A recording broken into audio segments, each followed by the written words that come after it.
Welcome to Thursday Thoughts. Going to make it a quick one. But basically, three things I want to talk about. The first thing is downwind foil races. What role do they have in our downwind sport? Are they important? Are they not important? Longer downwind foil journeys. I want to talk about nutrition, safety, and shuttle options. And then the last thing I want to talk about is Strapless Airs and Zane and Mizo in the same week have sort of released some pretty sick clips of Strapless Airs, and I'm going to go into that. So let's start with downwind foil races. The reason I want to bring this up is there's a race that's happening here in New South Wales on the South Coast on Saturday. Forecast looks really good. It's an outrigger race, but they're allowing foils to be part of it. I messaged a bunch of my mates and said, come on, let's go do this downwind foil race. But we were planning like a longer downwind journey, like a sort of 40, 50 to 80K sort of journey. So I thought they'd all be keen to sort of it's about a 4-hour drive down south to do this race. Only one of my mates signed up, Zane. The other guys weren't that keen, weren't inspired, or didn't want to pay the rego, or not sure what it was. But I guess the question for me was, why, where do races,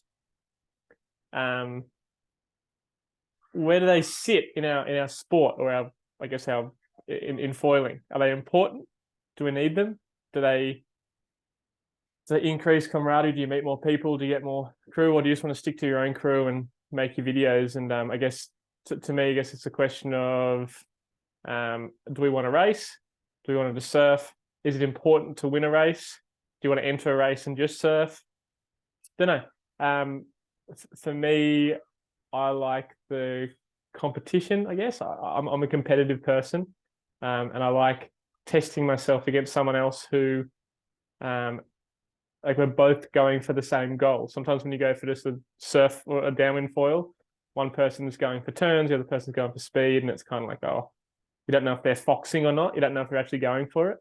So a race situation certainly, to me, shows who is the, I guess, fastest foiler, who's not necessarily the best foiler, but who's the fastest foiler. And that can depend on equipment.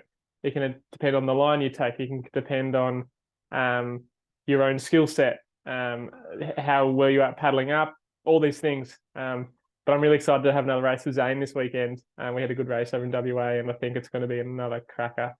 He's been tuning his gear the last week or so with some new foil part stuff, and I think he's upped his game, which is cool. So I'm looking forward to what should be a good race. Hopefully no seaweed like last time. But yeah, just the question, are downwind foil races important? I guess with it being a new sport, you'll see a lot of people that like pioneers of downwind foiling, but they don't necessarily take part in the races, and it could be a time thing, it could be a not worried about speed thing.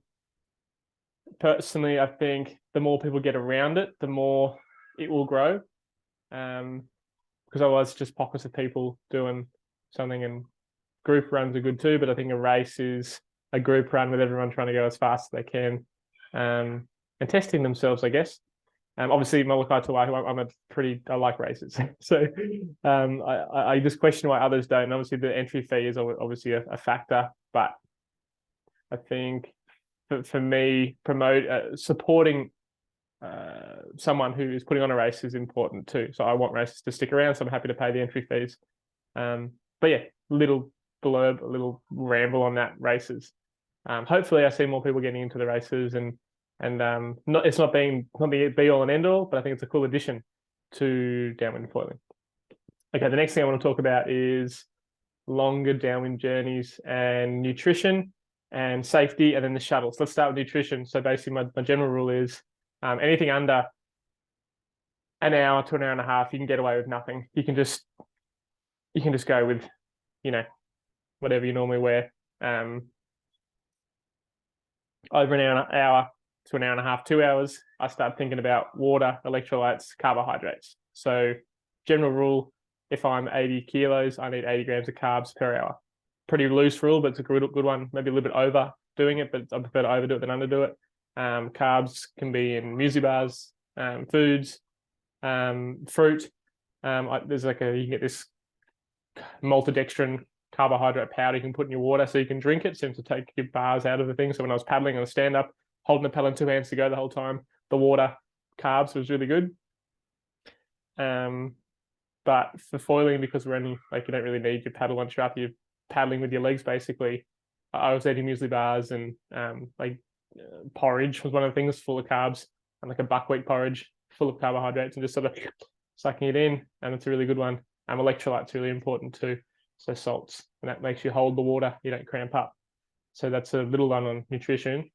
Safety, depending on how far you're going and who you're going with, I don't think it's necessarily safe if you're going in a big group, because as soon as you get out in the water, everyone goes so far apart, and if you're behind and fall off and something happens and someone else is in front of you, they're not going to know. They'll only know when they get to the beach and they know that, oh, he's not here anymore. What do we do? So phones, must. Waterproof cases are super cheap these days, and they're good. Waterproof cases, must. Walkie-talkies are a good idea too, especially for longer journeys, because sometimes phones are a bit fiddly, but I think I'd do phones over walkie-talkie, because walkie-talkie, the range is only so long, but they're good for just communicating while you're on the run. EPIRBs, especially for longer runs, really important, I think, if you're on your own too. Basically, it's a beacon device that'll contact the emergency service and pinpoint where you are. It's a good one. Life jackets. Personally, I don't love wearing life jackets, but I think it's a good thing to do. 1, visibility. 2, if something happens and I lose my board and I'm out there for, say, 24, 48 hours, the life jacket is going to allow me to float. I can swim a long way. Like I'm not worried with swimming 2, 3, 4, 5, 6 kilometers into shore. That's cool. With a life jacket, if I hurt myself and I'm just floating in the water, it's going to allow me to stay afloat. My local run, I don't love wearing life jacket, but I think it's good setting an example. Show people that want a downwind foil that this is what you do. You wear a life jacket when going out to sea. Look, it's going to save lives, not for you, but maybe for someone else. So set the example, go with it. Leg ropes, kind of a no-brainer to me. Important, wear them. It's like the least annoying thing you'll ever have. You can attach to your life jacket, you can attach to your waist, you can attach to your boardies, leg, whatever you want to do, but it's a flotation device. A leg rope is more important than a life jacket, in my opinion. For those that don't wear leg ropes, I'd love to hear why and the pros and cons to it. And then what else we got? Shuttle options.